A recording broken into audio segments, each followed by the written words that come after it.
بسم اللہ الرحمن الرحیم۔ شروع اللہ کے نام سے جو رحمان و رحیم ہے۔ طاسیم میم تلک آیات الکتاب المبین۔ طاسین میم، یہ کتاب مبین کی آیات ہیں۔ نتلو علیک من نبأ موسیٰ وفرعون بالحق لقوم یؤمنون۔ ہم موسیٰ اور فرعون کا کچھ حال ٹھیک ٹھیک تمہیں سناتے ہیں، ایسے لوگوں کے فائدے کے لیے جو ایمان لائیں۔ ٹھیک ٹھیک تمہیں سناتے ہیں۔ تقابل کے لیے ملاحظہ ہو، البقرہ رکوع 6،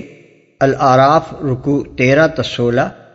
یونس رکوع 8 اور 9، ہود رکوع 9، بنی اسرائیل رکوع 12، مریم رکوع 4، طٰہٰ رکوع 1 اور 4، المومنون رکوع 3، الشعراء رکوع 2 اور 4،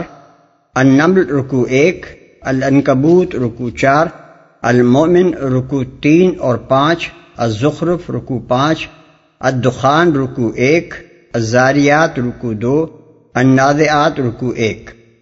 جو ایمان لائیں، یعنی جو لوگ بات ماننے کے لیے تیار ہی نہ ہوں ان کو سنانا تو بیکار ہے، البتہ جنہوں نے ہر دھرمی کا قفل اپنے دلوں پر چڑھا نہ رکھا ہو وہ اس گفتگو کے مخاطب ہیں۔ ان فرعون علا فی الارض وجعل اہلها شیعا یستضعف طائفة منهم يذبح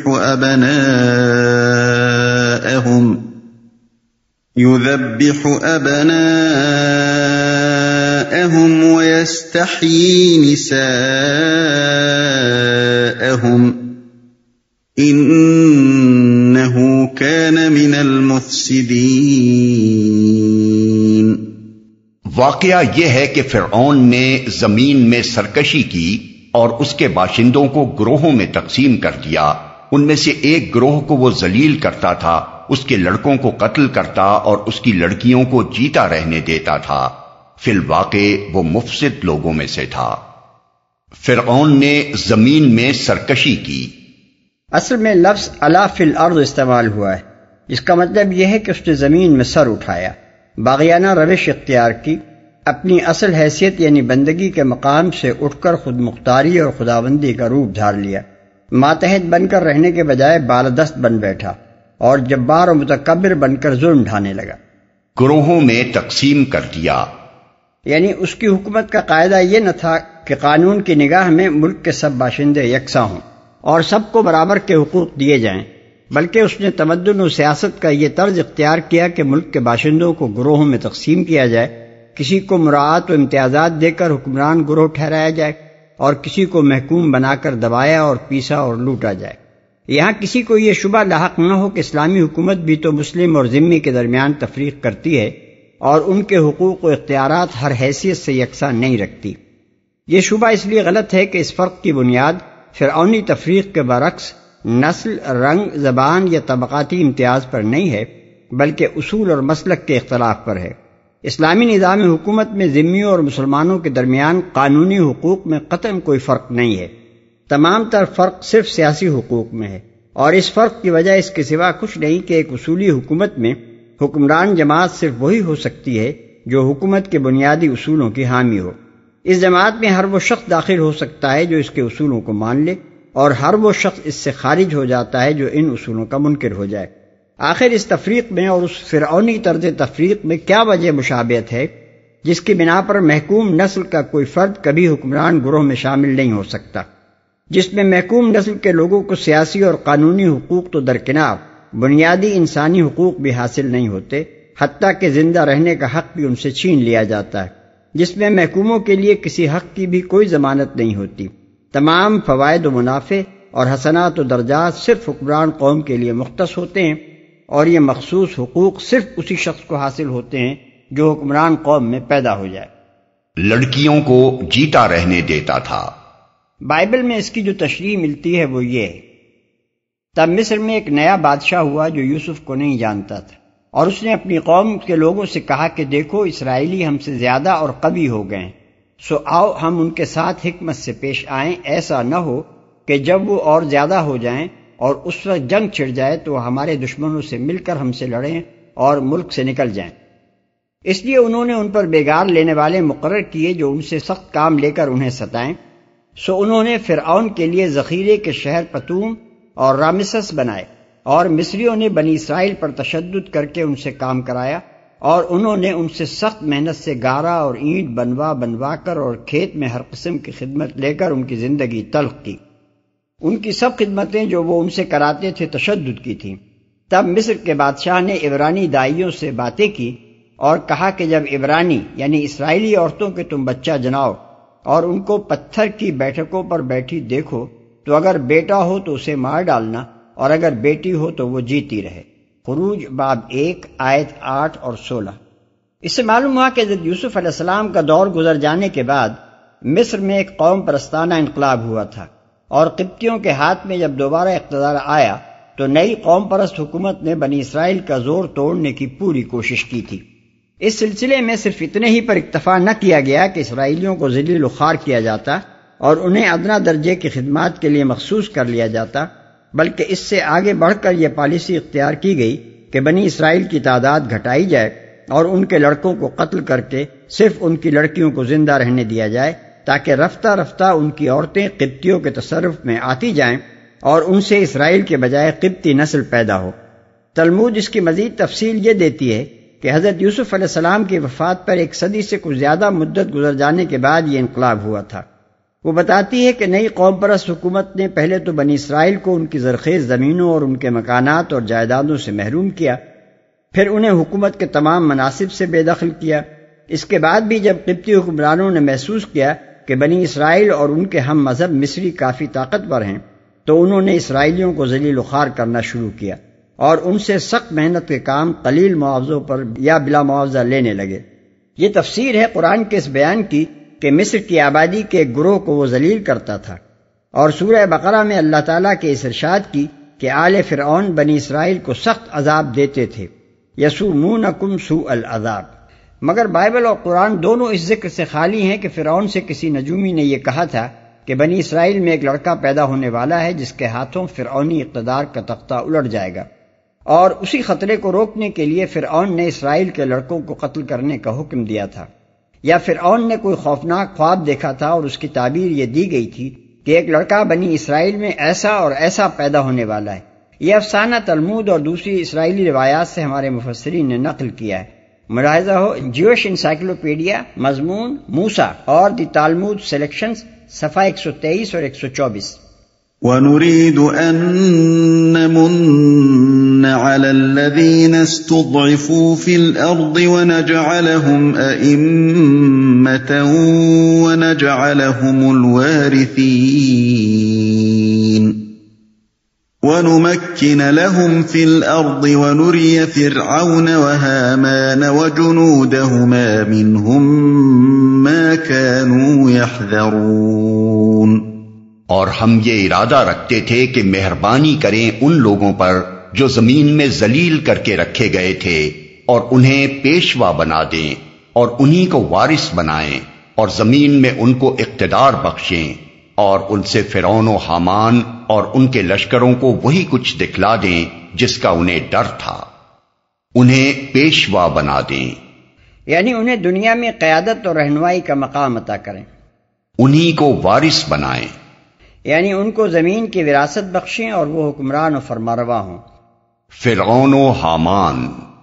مغربی مستشرقین نے اس بات پر بڑی لیدے کی ہے کہ حامان تو ایران کے بادشاہ اخسویرس یعنی خشیار شاہ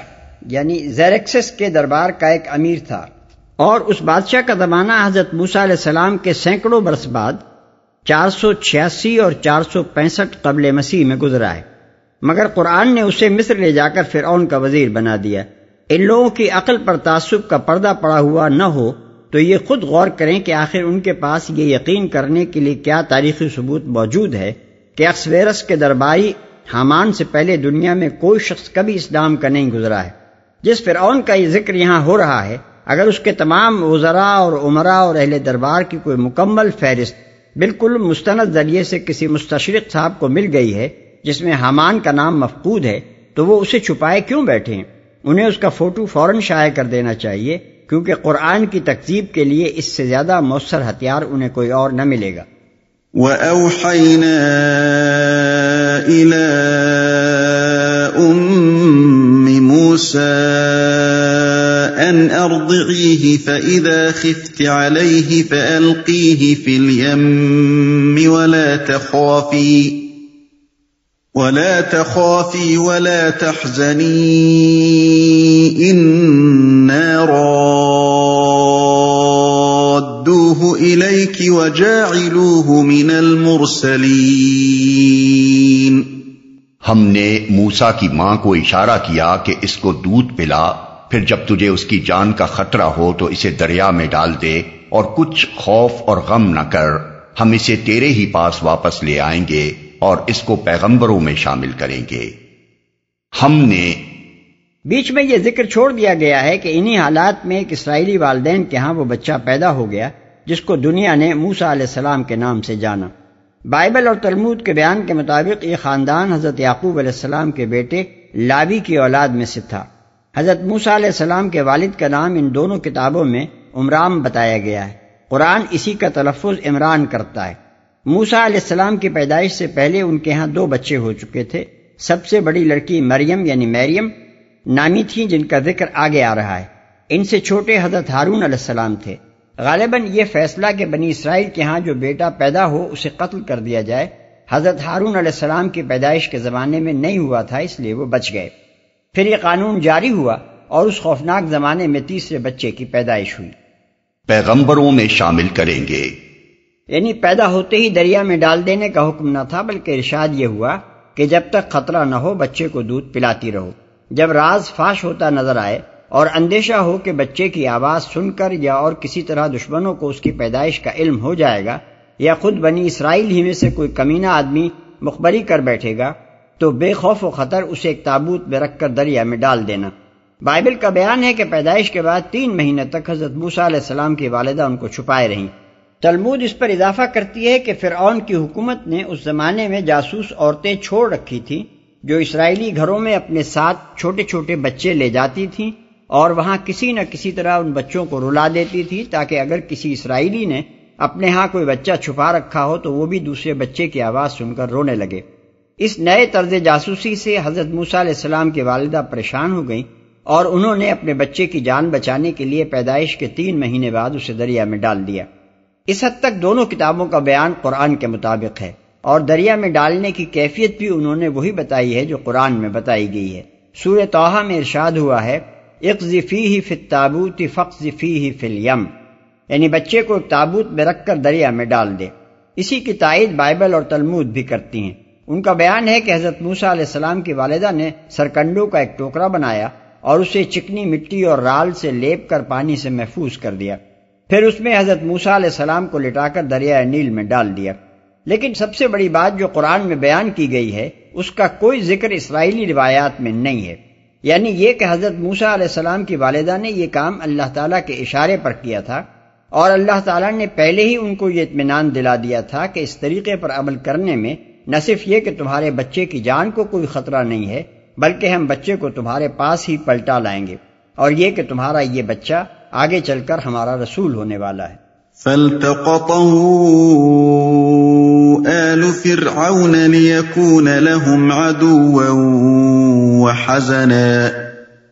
إِنَّ فِرْعَوْنَ وَهَامَانَ وَجُنُودَهُمَا كَانُوا خَاطِئِينَ۔ آخر کار فرعون کے گھر والوں نے اسے دریا سے نکال لیا تاکہ وہ ان کا دشمن اور ان کے لیے سبب رنج بنے۔ واقعی فرعون اور حامان اور ان کے لشکر اپنی تدبیر میں بڑے غلط کار تھے،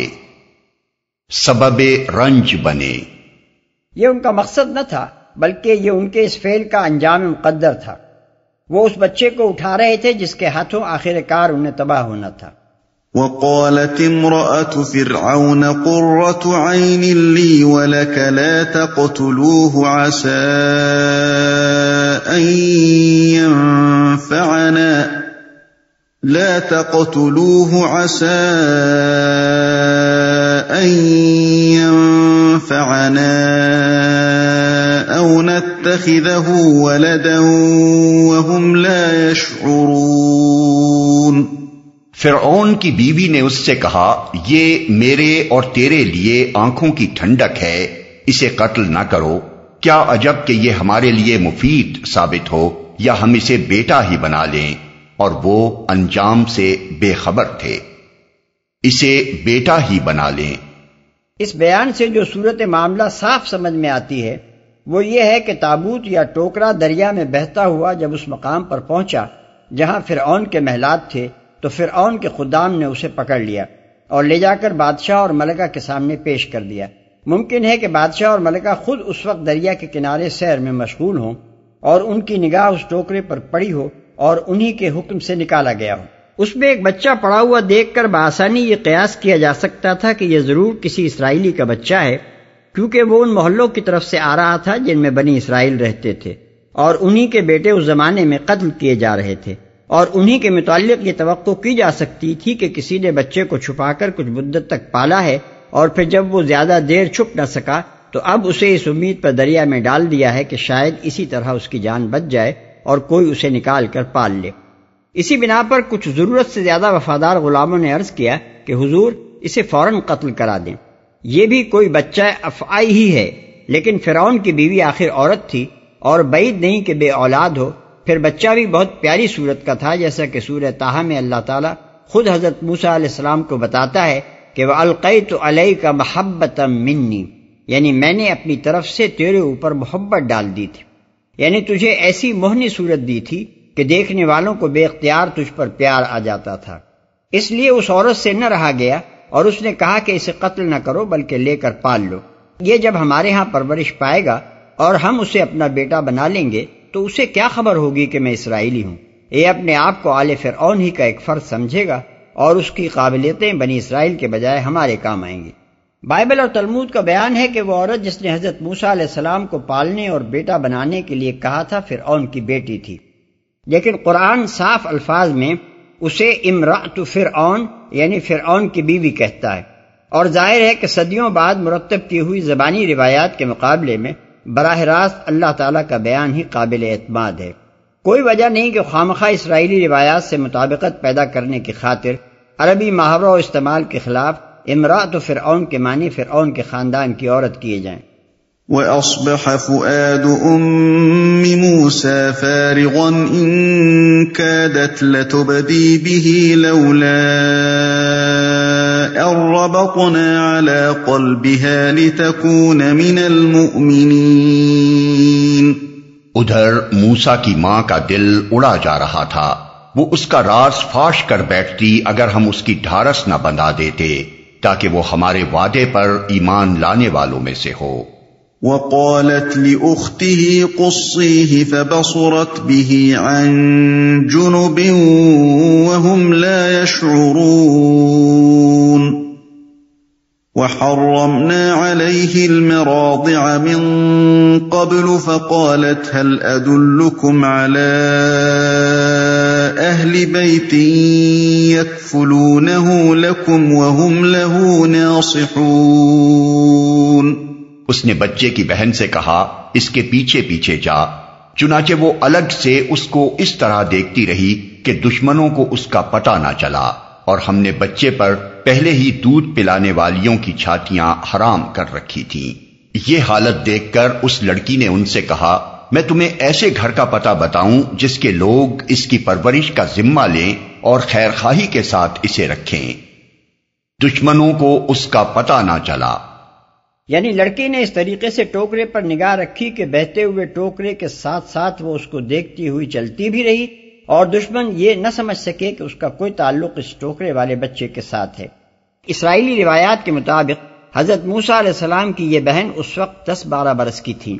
ان کی ذہانت کا اندازہ اس سے ہو سکتا ہے کہ انہوں نے بڑی ہوشیاری کے ساتھ بھائی کا پیچھا کیا اور یہ پتہ چلا لیا کہ وہ فرعون کے محل میں پہنچ چکا ہے۔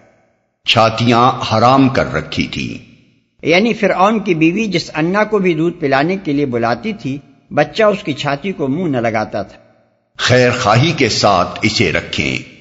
اس سے معلوم ہوا کہ فرعون کے محل میں بھائی کے پہنچ جانے کے بعد بہن گھر نہیں بیٹھ گئی، بلکہ وہ اپنی اسی ہوشیاری کے ساتھ محل کے آس پاس چکر لگاتی رہی۔ پھر جب اسے پتا چلا کہ بچہ کسی کا دودھ نہیں پی رہا ہے اور ملکہ عالیہ پریشان ہے کہ کوئی ایسی انا ملے جو بچے کو پسند آئے، تو وہ ذہین لڑکی سیدھی محل میں پہنچ گئی اور جا کر کہا، میں ایک اچھی انا کا پتہ بتاتی ہوں جو اس بچے کو بڑی شفقت کے ساتھ پالے گی۔ اس مقام پر یہ بات بھی سمجھ لینی چاہیے کہ قدیم زمانے میں ان ممالک کے بڑے اور خاندانی لوگ بچوں کو اپنے ہاں پالنے کے بجائے عموماً اناؤں کے سپرد کر دیتے تھے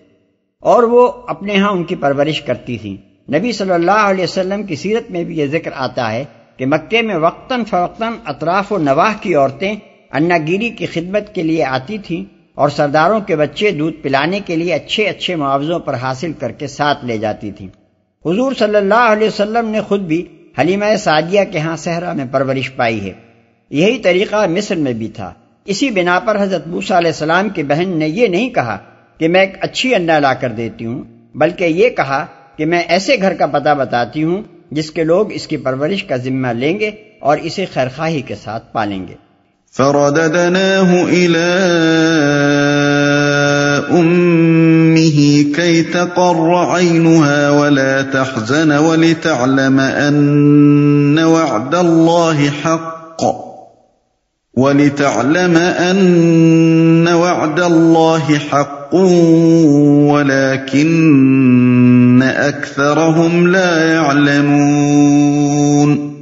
اس طرح ہم موسیٰ کو اس کی ماں کے پاس پلٹا لائے تاکہ اس کی آنکھیں ٹھنڈی ہوں اور وہ غمگین نہ ہو اور جان لے کہ اللہ کا وعدہ سچا تھا، مگر اکثر لوگ اس بات کو نہیں جانتے۔ اس طرح ہم موسیٰ کو بائبل اور تلمود سے معلوم ہوتا ہے کہ بچے کا نام موسیٰ فرعون کے گھر میں رکھا گیا تھا۔ یہ عبرانی زبان کا نہیں بلکہ قبطی زبان کا لفظ ہے اور اس کے معنی ہے میں نے اسے پانی سے نکالا۔ قدیم مصری زبان سے بھی حضرت موسیٰ علیہ السلام کے نام کی یہ تخریج صحیح ثابت ہوتی ہے۔ اس زبان میں منہ پانی کو کہتے تھے اور اوشے کا مطلب تھا بچایا ہوا۔ اللہ کا وعدہ سچا تھا۔ اور اللہ کی اس حکیمانہ تدبیر کا فائدہ یہ بھی ہوا کہ حضرت موسیٰ علیہ السلام فی الواقع فرعون کے شہزادے نہ بن سکے، بلکہ اپنے ہی ماں باپ اور بہن بھائیوں میں پرورش پا کر انہیں اپنی اصلیت اچھی طرح معلوم ہو گئی۔ اپنی خاندانی روایات سے، اپنے آبائی مذہب سے اور اپنی قوم سے ان کا رشتہ نہ کٹ سکا۔ وہ آل فرعون کے ایک فرد بننے کے بجائے اپنے دلی جذبات اور خیالات کے اعتبار سے پوری طرح بنی اسرائیل کے ایک فرد بن کر اٹھے۔ نبی صلی اللہ علیہ وسلم ایک حدیث میں فرماتے ہیں، جو شخص اپنی روزی کمانے کے لیے کام کرے اور اس کام میں اللہ کی خوشنودی پیش نظر رکھے، اس کی مثال حضرت موسیٰ علیہ السلام کی والدہ کی سی ہے کہ انہوں نے اپنے ہی بیٹے کو دودھ پلایا اور اس کی اجرت بھی پائی۔ یعنی ایسا شخص اگرچہ اپنا اور اپنے بال بچوں کا پیٹ بھرنے کے لیے کام کرتا ہے، لیکن چونکہ وہ اللہ تعالیٰ کی خوشنودی پیش نظر رکھ کر ایمانداری سے کام کرتا ہے، جس کے ساتھ بھی معاملہ کرتا ہے اس کا حق ٹھیک ٹھیک ادا کرتا ہے اور رزق حلال سے اپنے نفس اور اپنے بال بچوں کی پرورش اللہ کی عبادت سمجھتے ہوئے کرتا ہے، اس لیے وہ اپنی روزی کمانے پر بھی اللہ کے ہاں اجر کا مستحق ہوتا ہے۔ گویا روزی بھی کمائی اور اللہ سے اجر و ثواب بھی پایا۔